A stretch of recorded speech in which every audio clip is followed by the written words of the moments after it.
తరుణమిదే పాపికి పరలోకం చేరుటకు ఆనరకమును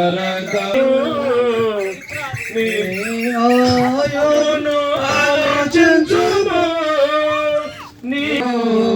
బహు భయంకర నరకమయ్యా నీ పాప ఫలితమెప్పుడు పరలోకం వార్తను వినిపించు నీ రక్షణ గోరి సదా వార్తను వినిపించు తరుణమిదే తరుణమిదే పాపికి తరుణమిదే చేరుటకు నరకము తప్పుటకు రమానందమునందం త్వరపడిరారా ప్రార్థి తరుణమిదే తరుణమిదే పాపికి తరుణమిదే పరలోకం చేరుటకు నరకము తప్పుటకు పరలోకం చేరుటకు. సోదరులారా 2 నిమిషాలు సువార్త చెప్తాము. జాగ్రత్తగా అనాల్సిందిగా ప్రభుపేట మనం చెప్తున్నాను. దేవుడు లోకం ఎంతో ప్రేమించను కాగా తన అద్వితీయ కుమారుని విశ్వాసముతో ప్రతివాడును నశింపక నిత్య జీవం పొందినట్లు ఆయన్ను అనుగ్రహించను. పాపులను రక్షించుటకు క్రీస్తు యేసు ఈ లోకములకు వచ్చినను వాక్యము నమ్మదగినది. పాపముల జీతము మరణము, అయితే ప్రభు అయిన యేసుక్రీస్తునందు నిత్య జీవము. ప్రియులారా, మనమందరము పాపులమే. మన ఆధిపత్యుల ఆదామవుల ఆక్రమణ ద్వారా ఈ లోకంలో పాపము శాపము శిక్ష ప్రవేశించినది. అప్పుడే మనల్ని సృష్టించిన సృష్టికర్త జగత్ పునాది వేయబడుకున్న స్వయంభవుడైన దేవుడు, జ్యోతిర్మైన దేవుడు అప్పుడే వాగ్దానం చేశాడు. ఆయా సమయాల్లో ఆయన ఏర్పరచుకున్న ప్రవక్త ద్వారా రాజుల ద్వారా ప్రవచించారు. కాలం సంపూర్ణమైనప్పుడు మానవాళందరినీ రక్షించడానికి గాను పరం నుండి ఈ లోకానికి మనిషి కుమారుడుగా అందించాను. ఆయన యొక్క బిడ్డగాను స్వాస్థ్యముగా చేయటానికి గాను దేవుడే ఈ లోకానికి పంపున్నారు. ప్రభు అయిన యేసుక్రీస్తు వారు ఈ లోకంలో జీవము, ఇంకా సముద్రంలో నానా రకమైన జంతువులు, మరి భూమి లోపల నానా రకాల లోహాలు, ఇవన్నీ దేవుడే సృష్టించాడు. మనలను రక్షించడానికి గాను పతనమైన మానవులను తిరిగి ఆయన యొక్క రాజ్యంలో చేర్చడానికి గాను ఆ ప్రేమ ఈ లోకానికి మానవులకు వచ్చి మానవులందరినీ ప్రేమించి సువార్త ప్రకటించారు. కష్టపడి పనిచేయచ్చు. మరి ఆయా జనగోగులు అంటే గ్రామాలు తిరిగి సేవ చేశారు. ఆ రకమైన జబ్బులతో పీడింపడి వారిని ముట్టి బాగు చేశారు. చనిపోయిన వారిని సైతము లేపున్నారు. దానికంటే ముఖ్యంగా మన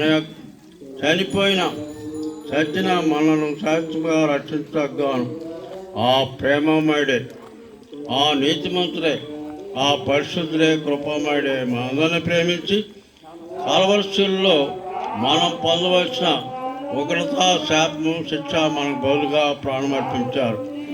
ఒకేసారి శ్రేష్టమైన బలియాగము అర్పించారు. ఆ ప్రేమమయుడు సమాధి చేయబడి తిరిగి సాతాను మనం జయించి సజీవుడై తండ్రి కుటుంబాసిన మహిమలో మనందరి కోసం విజ్ఞాపన చేస్తున్నారు. ఒకరి వెంబడి ఒకరిని రక్షించడానికి గాను ప్రేరేపిస్తున్నారు. మనం ఎదగలేదు కానీ ప్రభు వారే మనం ఎదుగుతున్నారు. వీళ్ళారా ఇంకా ప్రభుని నమ్మకపోతే ప్రభు వారు త్వరగా రారాజు గారు అని అన్నారు. ప్రభుల ప్రభుగా రానున్నారు.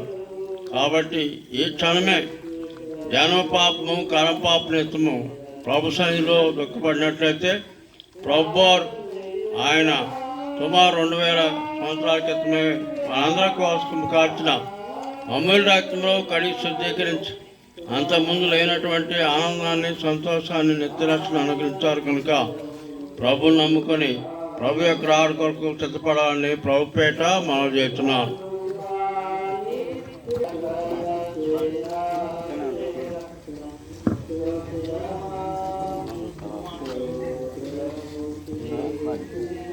రాండి రాండి యేసుని వద్దకు రమ్మనుచున్నాడు.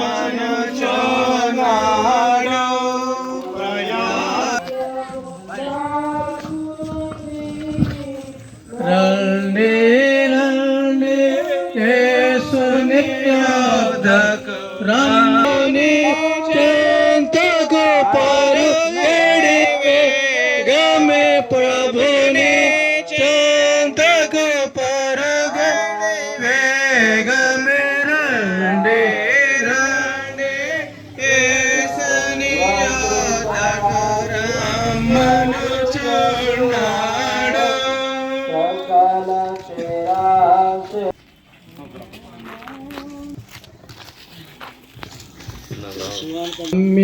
గమ్యంబుయేదో ఒకసారి యోచించవా,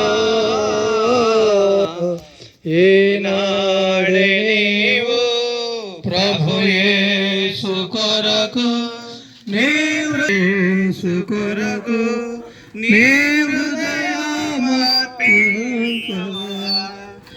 ప్రియమైన స్నేహితులారా, ఈ సాయంకాల సమయంలో యేసుక్రీస్తు ప్రభువుని గురించి కొద్ది నిమిషములు మీరు తెలుసుకోవాలని ఎంతో ఆశపడుతున్నా.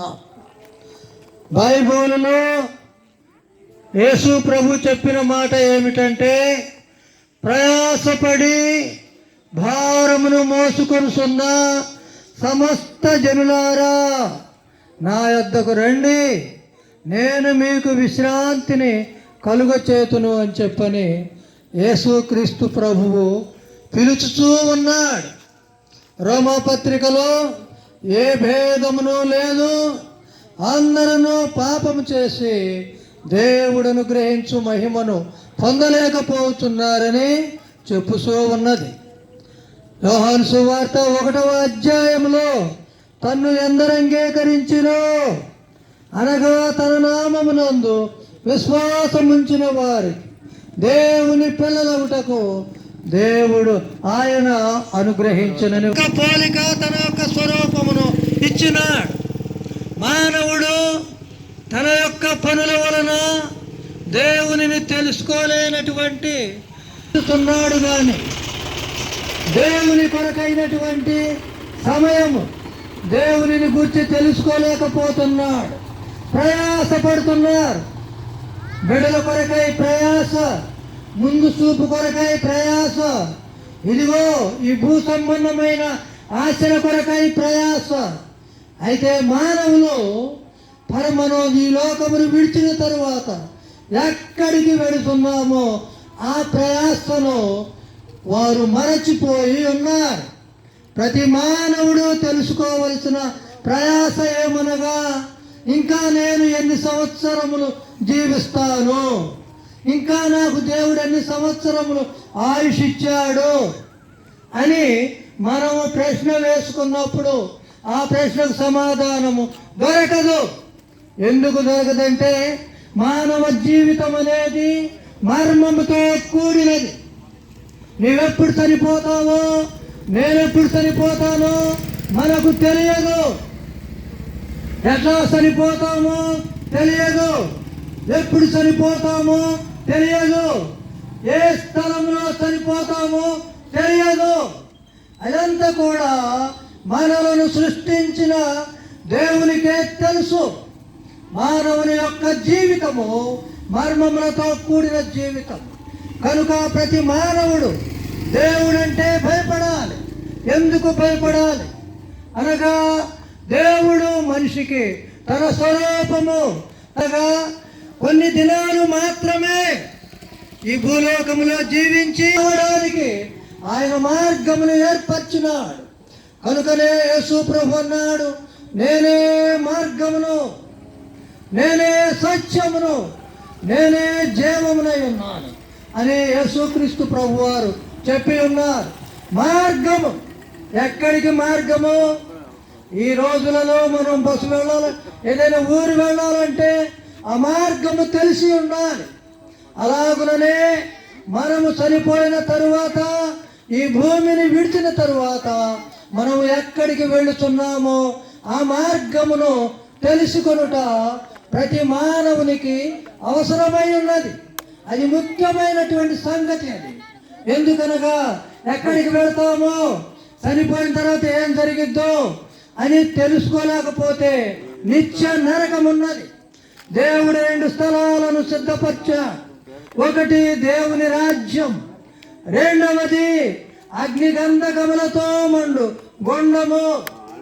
ఆ యొక్క అగ్నిగంధకములతో మండు గుండములో నువ్వు నేను వెళ్ళుట దేవునికి ఇష్టము లేక, ఆ గొప్ప దేవుడు, మహిమ కలిగిన దేవుడు, మనలను సృష్టించిన సృష్టికర్త, పాపమునకు వచ్చు జీతము మరణము కనుక ఆ మరణ బంధితులమైన మనలను ఇదిగో 2వ మరణము నుండి తప్పించుటకు తన్ను తాను తగ్గించుకొని ఈ లోకములోనికి వచ్చాడు.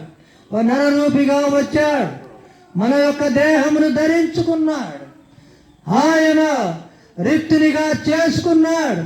మన కొరకై తన యొక్క పాపము లేని రక్తమును మన కొరకై చివరి బొట్టు వరకు కార్చినాడు. పాపం లేకుండా పుట్టాడు, పాపం లేకుండా జీవించాడు. పవిత్రుడు, నిర్దోషి, నిష్కల్మషుడు, పాపులలో చేరక ప్రత్యేకముగా జీవించి నా కొరకై నీ కొరకై చనిపోయినాడు. ఇప్పుడు ఆ ప్రభు పిలుస్తున్నాడు, ప్రయాసపడి భారమును మోసుకొనుతున్న సమస్త జనులారా. దేవుడు పిలిచే పిలుపునకు ఒక కులమని, ఒక మతమని, ఒక దేశమని, ఒక ఊరని ఎక్కడ లేదండి. ప్రతి ఒక్కరూ దేవునికి సమానులే. ప్రతి ఒక్కరూ దేవునిని అంగీకరించవలసినదే. అందుకనే బైబిల్లో ఉందంటే యేసుక్రీస్తు అందరికీ ప్రభు. ఈ దినాన ఈ వాక్యములు విని మీరు ఒక తీర్మానములకు రాకపోతే నష్టపోతా. ఎందుకనగా యేసుక్రీస్తు ప్రభు ఇదిగో నేను త్వరగా వచ్చుతున్నానని చెప్పినాడు. ఎప్పుడు వస్తాడో తెలియదు.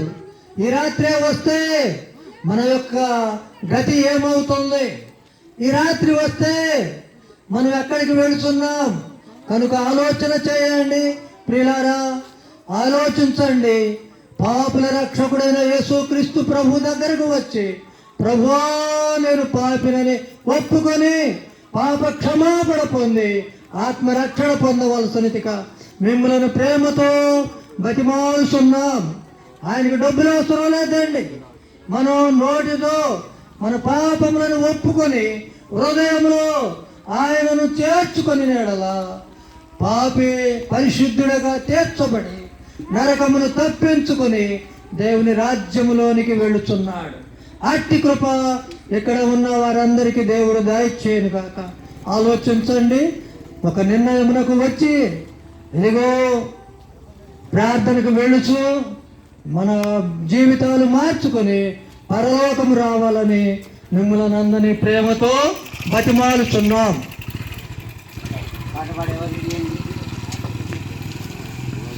ఇదిగో ఈ స్థలంలో నీ మాటలు వినిన ప్రతి ఒక్కరిని మీరు ప్రేరేపించండి ప్రభువా. నీకు లోబడి నీ వాక్యమునకు విధేయులై వారి హృదయములలో నిన్ను చేర్చుకుని పాప క్షమాపణ పొంది ఆత్మరక్షణ పొంది మనసులో నెమ్మది, శాంతి, సమాధానము పొందుటకు సహాయం చేయమని పరిశుద్ధాత్మ దేవ నీవే వారిని దర్శించమని మీ చేతులకు అప్పగించుకొనుసు ముందుకు వెళ్ళుచుండగా నీ పనిని ఆశీర్వదించమని యేసు ప్రభు నామములో అడిగి వేడుకొనుచున్నాము తండ్రి. ఆమేన్. ప్రియులారా, రేపు క్రిస్టియన్ అసెంబ్లీ బ్రదర్ సంఘంలో కూడికలు జరగబోతున్నాయి. ఉదయం, మధ్యాహ్న కాలం, రాత్రి కాలం సువార్త చెప్పడానికి వచ్చిన సేవకులు తెనాలి నుంచి, పెరేపాలెం నుంచి, యాడికి గ్రామం నుంచి సేవకులు రేపు సువార్త అయ్యా తండ్రి చెప్తున్నారు. అందరూ రావాల్సిందిగా ప్రియులారా కోరుతున్నాము. సమయము ఉదయం 9 గంటల నుండి రాత్రి ఎంతవరకు దేవుడి చిత్తమైతే ఎంతవరకు వాడుకుంటాడో అంతవరకు జరిగించుకోవాలని దేవుని నామం పేరిట అడుగుతున్నాం. చెప్పాను.